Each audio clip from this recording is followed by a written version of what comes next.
Hi friends, இன்றைக்கி நம்ம பார்க்க போகிற புக்கோட பேர் how to win and influence friends.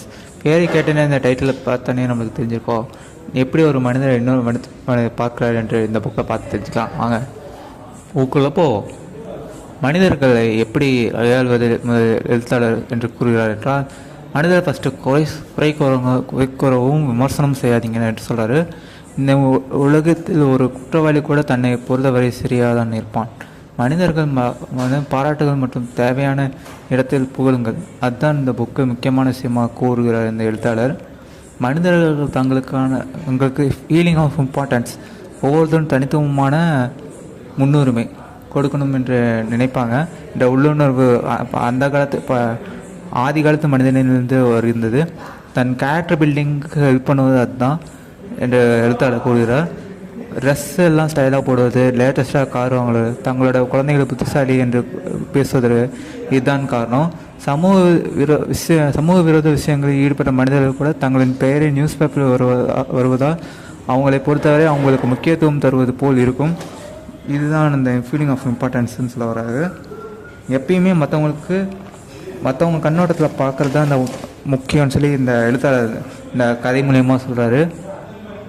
மற்றவங்களோட ஆர்வத்தை தூண்டுற மாதிரி செய்யப்படுங்க என்று இன்னொரு விஷயத்தையும் அவங்க சொல்கிறாரு.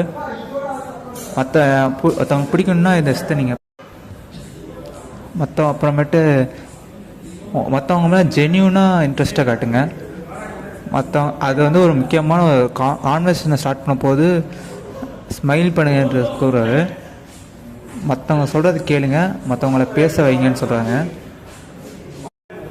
ஒவ்வொரு மனிதனும் பிறர் பேசுறது பிறர் பேச கேட்கல, தான் பேச கேட்கணும் என்பதுதான் விரும்புவாங்க. அப்புறமேட்டு பார்த்தீங்கன்னா அப்புறம் ஒரு சண்டையை கையாளுவது எழுத்தாளர் என்ன சொல்கிறாங்கன்னா, அதை முதல்ல அவாய்ட் பண்ணுங்க என்று கூறுவாங்க. மற்றவங்க எப்பயுமே நீங்கள் தவறு செய்றீங்க என்ற கண்ணோட்டத்தில் இருப்பாங்க. அது செஞ்சீங்கன்னு ஏன்னா மற்றவங்களை நீங்கள் ஜெயிப்பது மூலம் அவங்களோட செல்ஃப் ரெஸ்பெக்டை நீங்கள் குறைக்கிறீங்க. அதை தவிர்க்கின்ற எழுத்தாளர் கூட நீங்கள் ஏதாவது தவறு செய்தால் அதை சீக்கிரமாக ஒத்துக்கோங்கன்னு சொல்கிறாங்க.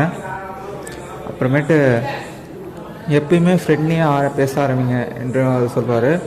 மற்றவங்களோட ஐடியாஸை நீங்கள் அந்த தான் நீங்கள் எக்ஸிக்யூட் பண்ணுறேன்னு சொல்லி பண்ணுறேன்னு அவங்களுக்கு காட்டுச்சிங்கன்னா அவங்க மேலே மோர் இன்ட்ரெஸ்ட் காட்டுவாங்க, ரொம்ப அட்ராக்ட் ஆகுங்க என்று எழுத்துறது சொல்கிறது. நீங்கள் மற்றவங்களோட